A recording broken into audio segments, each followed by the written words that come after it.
तो hi guys, मैं आ चुका हूँ आपके लिए एक नए वीडियो के साथ। मित्सो फेस रिवील पार्ट 2। मैं बहुत दिनों के बाद वीडियो लेके आया हूँ, इसलिए मुझे माफ़ कर देना। आज से रेगुलरली वीडियो आएगी, सो प्लीज़ मुझे माफ़ कर दीजिएगा। मैं अगली बार से जल्द वीडियो लेके आऊँगा। तो आप सबका हालचाल कैसे है? तो चलिए शुरू करते हैं हमारे स्टोरी को बिना किसी इंट्रो के।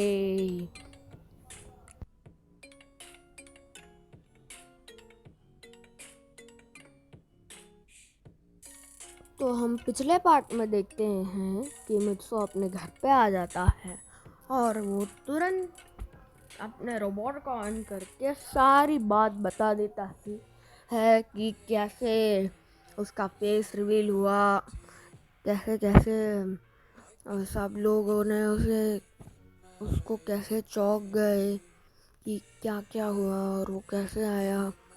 और फिर रोबोट बोलता है तुम जल्द से जल्द बर्डमैन को फ़ोन करो या पाको को फ़ोन करो। तो बर्डमैन बोलता है मैं बर्डमैन को करूँगा।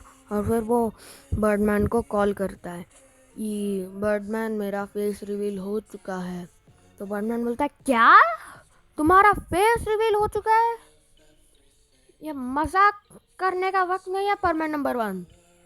तो फिर बर्डमैन बोलता है नहीं बर्डमैन, मेरा फेस रिवील हो चुका है।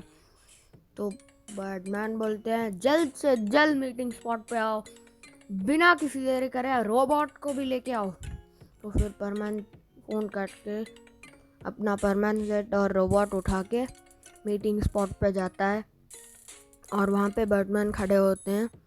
वो बर्डमैन बोलता है बर्डमैन मेरा सच में फेस रिवील हो चुका है। वहाँ पे पाको पायन बूबी भी आ जाते हैं। ये सब कैसे हुआ परमान? फिर परमान उन्हें सारी बात बताता है कैसे एडिसन और उसके दोस्त ने मिलकर परमान की आइडेंटिटी रिवील कर दी। और फिर बर्डमैन बोलते हैं परमान मैं जानता हूँ कि इसमें तुम्हारी कोई गलती नहीं है, ये सब अचानक से हुआ है, इसीलिए मैं तुम्हें एक और चांस देना चाहता हूँ और मैं अपने बड़े ऑफिसर्स और अथॉरिटीज़ से परमिशन मांगूंगा कि क्या तुम अपनी ड्यूटी कंटिन्यू कर सकते हो।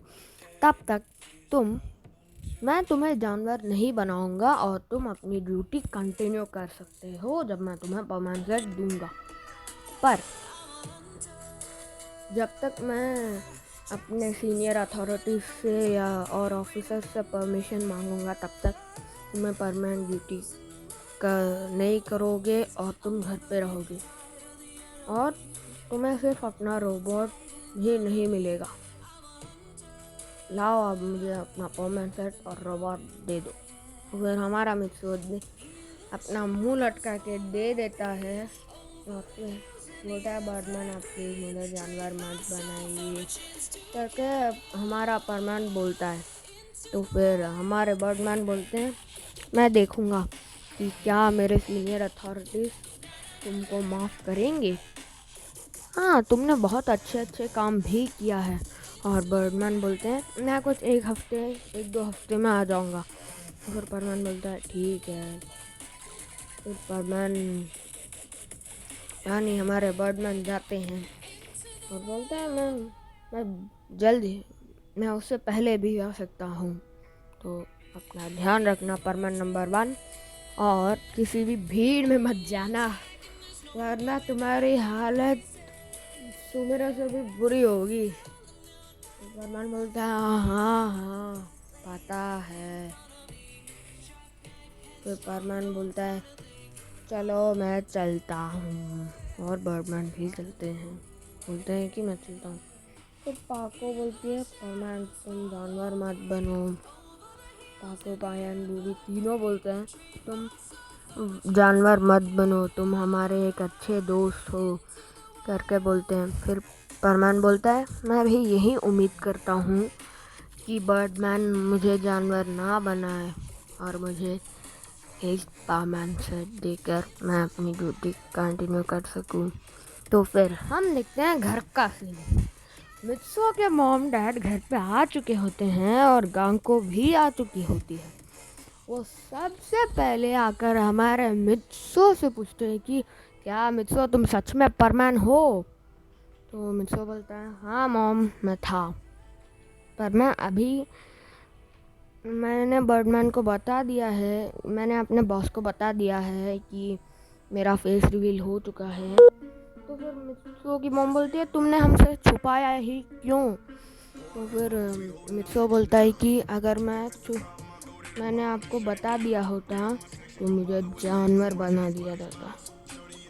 ये सुनकर मित्सो के मॉम के पैरों के तले ज़मीन खिसक जाती है। क्या? तो फिर हमें एक पल तक भी अंदाज़ा नहीं लगा था कि तुम परमैन हो। तो फिर मित्सो बोलता है कि हाँ मॉम, लेकिन मैं कुछ दिनों के बाद वापस ड्यूटी ज्वाइन कर लूँगा, तब तक मैं प्लीज़ मुझे बाहर मत भेजिए, मैं बस एक हफ्ते तक स्कूल नहीं जाऊँगा, मुझे पापा छोड़ेंगे, मैं अकेले नहीं जाऊँगा, मैं पापा के साथ कार में जाऊँगा। हाँ मैं बोलूँ ये सच है। मैं एक बात यहाँ पे कंफर्म करना चाहता हूँ कि यहाँ पे वो एक बड़े से बिजनेसमैन का बेटा होता है, जो कि पूरे जापान का नहीं, पूरे वर्ल्ड का करोड़पति नंबर 1 पे होता है। इसके पास जो कि अरबों का मालिक है, और उसके आधा 50% मित्सुओ के नाम पे पूरे 50 trillion dollars, 50 crore trillion dollars, मतलब सोचो भाई कितना अमीर होगा। फिर भी वो चल के जाता है क्योंकि उसे चल के जाना पसंद है और वो आम लाइफस्टाइल जीना पसंद करता है, इसीलिए हमारा मित्सो चल के जाता था स्कूल के लिए। तो फिर मित्सो बोलता है मॉम मैं डैड के साथ कार में जाऊंगा स्कूल।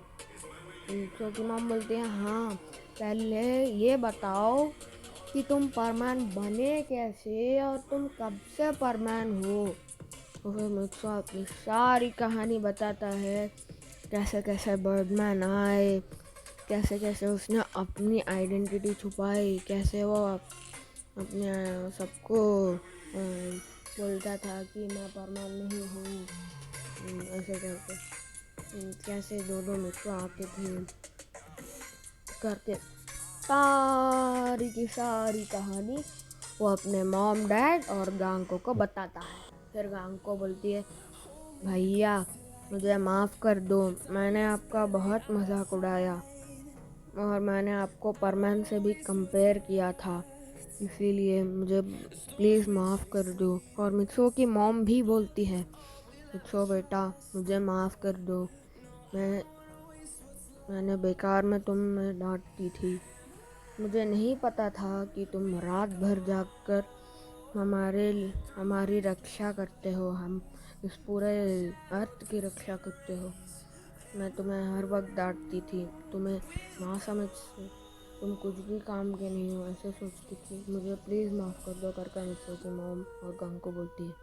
मित्सो बोलता है अरे मॉम आप मुझसे माफ़ी क्यों मांग रही हैं, मुझे आप शर्मिंदा मत करिए, मैं चाहता ही था कि मैं खुद बताऊं आपको, लेकिन मैं पूरी दुनिया को नहीं बताना चाहता था, इसलिए आज उस एडिसन ने मेरा आइडेंटिटी रिवील कर दी। मैंने अपने बर्डमैन को मेरे बॉस को यानी बर्डमैन को बताया था कि इस बारे में, उन्होंने कहा मैं सोचूंगा और मैं अपने सीनियर अथॉरिटी से पूछकर तुम्हें या तो जानवर बनाऊंगा या हो, उन्होंने एक्सेप्ट कर लिया तो मैं तुम्हें परमानेंट कर दूंगा। पता नहीं वो अच्छी खबर लेके आएंगे या बुरी खबर। तो तुम क्या करके वो एकदम से स्टडी यानी सख्त हो जाती, कुछ देर के लिए सोचने लगती है अपने मन में क्या मेरा बेटा, ओ भगवान प्लीज़ मेरे बेटे को बचा लो, प्लीज़ बचा लो, उसे जानवर मत बनाओ, प्लीज़ जानवर मत बनाइए, उसे बचा लीजिए करके मित्सो के मॉम अपने मन में ही धुआं करने लगती है। और फिर मित्सो को बोलती हैं, तुम अपना हौसला मत खो, अपना ध्यान मत खो मित्सो, तुम पक्का जानवर नहीं बनोगे। हाँ, और तुम्हें पहले मित्सो थोड़ा सा एक बहुत रिच स्कूल में नहीं जाता था, वो थोड़े मिडल टाइप के स्कूल में, हाई स्कूल में जाता था, और कुछ नॉर्मल से स्कूल में जाता था।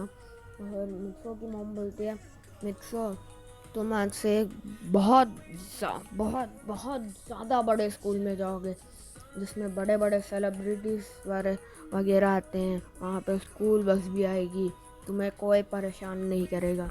मित्सो बोलता है, हाँ ठीक है मॉम, मुझे बहुत परेशानी होगी अगर मैं ऐसे ही बाहर चले जाऊँगा तो फिर मित्सो की मॉम बोलते हैं, सोचना तो पड़ेगा।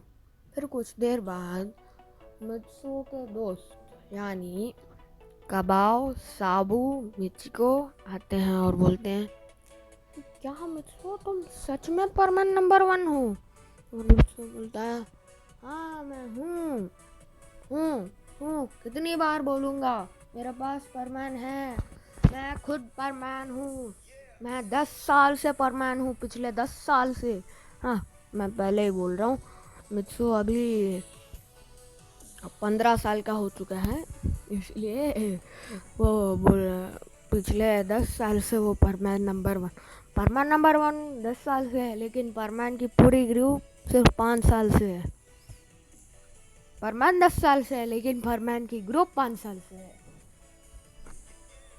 हाँ, इसलिए तो हम कंटिन्यू करते हैं, वापस आते हैं अपने स्टोरी में।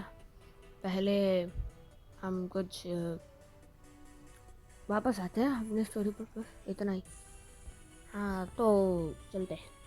तो फिर मित्सो के दोस्त पूछते हैं, तुम कब से परमान थे? मित्सो बोलता है कि 10 साल से। परमान की ग्रुप कितने सालों से है? मित्सो बोलता है 5 साल से। फिर तीनों बोलते हैं, तुम अपनी कहानी हमको बताओ। मित्सो वापस से सारी की सारी कहानी उन दोस्तों को बोलता है कि क्या तुम ऐसे परमान नंबर 1 बने थे? फिर कबा बोलता है, तो फिर मैं क्या परमान नंबर 5 नहीं बन पाऊँगा? तो फिर परमान बोलता है, अरे भोंदू, गधे, पहली फुर्सत में निकल, तेरे जैसे भोंदुओं की ज़रूरत इस परमान ग्रुप को और बर्डमैन को ज़रूरत नहीं है, पहली फुर्सत में निकल। तो फिर कबाओ की वहाँ पे अच्छी खासी बेइज्जती हो जाती है। और फिर कबाब बोलता है, मित्सो मैं तुम्हें नहीं छोड़ूंगा। तो फिर हमारा मित्सो बोलता है, अरे पहले खुद की तो देख लो, बेइज्जती हो गई ना, बेइज्जती। तो बोलते हैं, हाँ हो तो गई। तो परमान बोलता है, चलो कुछ स्नैक्स खा लो। फिर हमारा परमान तो फिर मिचुको एक बोलती है, तुम्हारा जो कॉपी और परमान सेट है वो कहाँ पे है? तो फिर मिचुको बोलता है कि मैंने अपने बॉस से बोला है कि मेरे आइडेंटिटी रिवील हो चुकी है। उन्होंने बोला कि मैं तुम्हें या तो जानवर बना दूंगा, अगर वो मेरे सीनियर अथॉरिटीज़ ने परमिशन दे दी तो तुम्हें परमान सेट दूंगा। मेरा कॉपी और मेरा प्रेजेंट टाइम का परमान सेट अभी मेरे पास नहीं है, मेरे बॉस ले गए हैं, इसीलिए मेरे पास नहीं है। मैं कुछ 1-2 हफ्ते के बाद वापस अपनी परमानेंट ड्यूटी पे आ जाऊंगा। वो भी मेरे पास अभी कॉपी नहीं होगा और उसके बाद भी कॉपी नहीं होगा। तो मुझे दुख हो रहा है कि मेरे पास मेरा कॉपी नहीं होगा। तो बूम गाइस, यहीं पे हमारी स्टोरी होती है ख़त्म। अगला पार्ट मैं जल्द से जल्द लाऊंगा। तो हम अगले पार्ट में मिलते हैं परसों। तब तक के लिए नमस्कार, बाय बाय, जय जवान, जय हिंदुस्तान, जय किसान। Bye bye, sayonara.